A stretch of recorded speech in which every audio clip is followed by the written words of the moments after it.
जी मेरा हाथ छोड़ो, मैं शंकर जी के पीछे जा रहा हूँ। बोले हाँ हाँ वो तो मुझे पता है, पर जाकर आए। कहा मेरा हाथ तो छोड़ो। पहले ठीक है छोड़ दे, मेरे को क्या है, जा।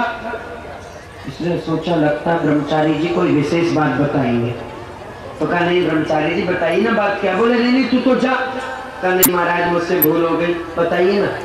ब्रह्मचारी जी बोले क्या बताऊं, मुझे तू ये बता, इस नंगे बाबा जी के पीछे कहाँ जा रहा है। ये भोलेनाथ पहन के बागंबर और ना वस्त्र पहनता है, केवल महाराज बागंबर धारण करता है, और तू ऐसे बाबा के पीछे कहाँ जा रहा है। कहा महाराज अभी अभी भोलेनाथ ने मुझे ऐसा वरदान दिया है कि जिसके सर पे भी हाथ रखूं वो जल के भस्म हो जाए। तो मेरे को पार्वती जी पसंद आ गई, इसलिए मैं भोलेनाथ को जलाना चाहता हूँ। नारायण भगवान बोले अच्छा, मन में बोले पार्वती माता को लेना चाहता है। तो भगवान तेली पे बाल होते क्या, आ गया बातों में। सो बोला महाराज तो क्या मेरा वरदान भी झूठा है। बोले और क्या, तुझे विश्वास नहीं हो तो अपने सर पे हाथ रख के देख ले।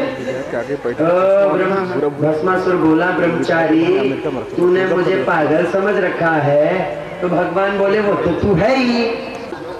चूल्हा जलाया, उसके ऊपर तया रख दिया रोटी बनाने के लिए, रोटी सेकने के लिए। तो तया क्या रखते ही थोड़ी ना गर्म हो जाता है, तो यहाँ पर भी ऐसे ही है, तू अपने सर पे हाथ रख। इसने सज्जनों पहले इतना ऊंचा रखा। भगवान बोले गर्मी लगी, बोले नहीं लगी, और नीचे कर ले। इतना किया इतना किया। भगवान बोले देख गर्मी लगती है हाथ हटा लेना। बोले ठीक है रख ले। और जो रखा सो गोविंदाय नमो नमः, जल के रख। यहाँ तो ये सिस्टम था जैसे करंट होता है ना, बिजली को छूओगे तो एकदम हाथ पीछे हटता है, छीते ही करंट लगता है, वही वाला हिसाब था। हाथ रखती जल के राख। शंकर जी आए, महाराज कहाँ गया वो। बोले कौन। कब वही भस्मासुर। नारायण भगवान बोले जला के राख कर दिया उसको। अच्छा राख कर दिया, अच्छा किया। भगवान बोले हमने तो अच्छा किया, पर भोलेनाथ तुम भी तो कुछ अच्छा किया करो, आप बहुत भोले हो। मेरी बात मानो और मेरी बात आप सुनो। देखो ये कलयुगी भक्त है, और इनसे थोड़ा प्यार से बोलो जय श्री राम। और जो नोट दुनिया में अच्छी सी धोती दिखाइए, कपड़े वाला बोलेगा कौन सी दिखाऊं, 200 वाली, 100 वाली, 400 वाली, 800 वाली, और भी एक लेटेस्ट आई है और आप ही के लिए है 1200 रुपए की, एकदम आपको पड़ जाएगी। तो कहेंगे नहीं नहीं 1200 रुपए की नहीं, कोई 20 रुपए वाली हो तो दे भैया। अरे 20 रुपए में भी कोई धोती आती है। बोले अरे तू दे दे, मुझे थोड़ी ना पहननी है। बोले मंदिर में पुजारी जी को देनी है। प्यार से बोलो जय श्री राम। ये लो कर लो बात। सज्जनों दूसरी बात, बाजार में जाएंगे फल खरीदेंगे, फल वाले से पूछेंगे क्यों भैया ये क्या दाम है संतरों का।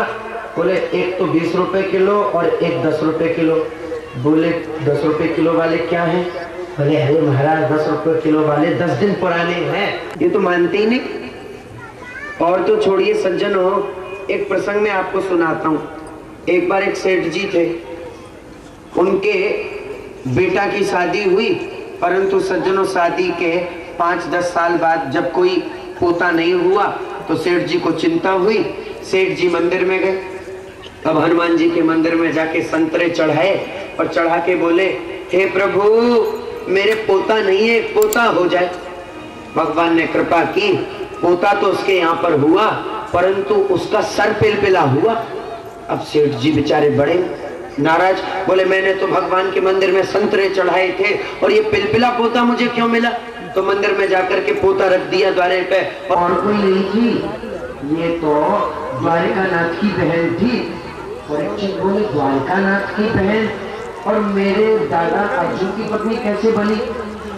देखो एक बार अर्जुन रो रहे थे, भगवान ने पूछा क्या बात है। अर्जुन बोले महाराज मैं चाहता हूँ कि मेरी भी कोई सेवा करे, मेरी भी एक पत्नी हो। तो द्वारकानाथ बोले ठीक है ऐसा करो तुम मेरी बहन से विवाह कर लो। अर्जुन ने पहले तो मना किया, नहीं नहीं महाराज ऐसा कैसे हो सकता है। और द्वारकानाथ ने जब कहा देखो भाई मैं जानता हूँ अर्जुन तुम्हारा और हमारी बहन का प्रेम बचपन से ही है, और मैं चाहता हूँ तुम उससे विवाह कर लो। तो अर्जुन तैयार हो गए, बोले मुझे करना क्या पड़ेगा। भगवान बोले सबसे पहला काम करो बाबा बन जाओ। तो उनका धीरे धीरे नाम बढ़ने लगा। बलराम जी के कानों में आवाज गई, कोई बहुत ऊंचे महात्मा है। बलराम जी आए तो इनको प्रणाम किया और अच्छा महात्मा समझ के अपने बगीचे में रख लिया। जब बगीचे में रखा तो एक दिन भगवान कृष्ण के कहने पे अर्जुन को भोजन के लिए बुलाया। अब बलराम जी तो नहीं जानते कि ये अर्जुन है, उन्होंने सोचा कोई बहुत पहुंचे गुरुदेव जी ने बुलाया है, ठीक है। तो सज्जनों अब बाबा को भोजन कौन कराए? तो द्वारकानाथ बोले भैया चिंता मत करो, सुभद्रा को बुला देते, वो भोजन करा देगी। सुभद्रा को बुलाया, बाबा जी को ठीक तरह से भोजन कराना, हम जा रहे हैं। भगवान चले गए और अर्जुन से इशारा कर गए, जो करना है इसी समय में करना, बाकी बाद में मौका नहीं मिलेगा। हाँ सज्जनों, भगवान के जाते ही अर्जुन ने सुभद्रा को पास में बुलाया। देवी अर्जुन नहीं बताई, भगवान कृष्ण इशारा करे पीछे से, मैं हूं ना, चिंता मत कर। अर्जुन बताई, नहीं मैं तो संत हूं, जो एक हल दिखाया, अरे मैं हूं भैया अर्जुन अर्जुन। बलराम जी बोले राम राम राम, ये तूने क्या किया? तू हमारा बुआ का पुत्र होकर के तूने ऐसा काम किया? अर्जुन बोले मैंने कुछ नहीं किया, सब टेढ़ी टांग वाले का खेल है, कृष्ण भगवान का खेल है। भगवान से पूछा लाला हूं? भगवान बोले हूं, हम ही ने किया।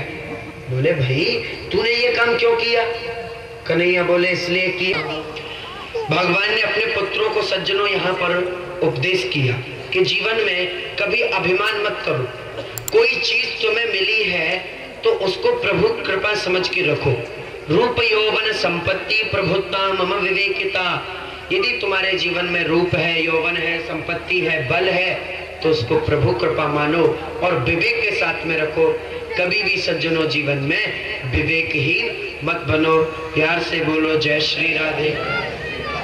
सज्जनों, सुखदेव जी महाराज कहते हैं परीक्षित भगवान त्रिदेवों की परीक्षा हुई, उसमें भृगु मुनि ने परीक्षा ली और सबसे संत को होना चाहिए। सज्जनों, आकाश को गुरु बना के सीखा, आकाश के समान विशाल हृदय वाले हम बने। चौथा गुरु जल को बना के सीखा, जल को कितना भी गर्म कर दो बाद में वो ठंडा ही होता है। ऐसे ही ऐसी बाणी बोलिए जो मन का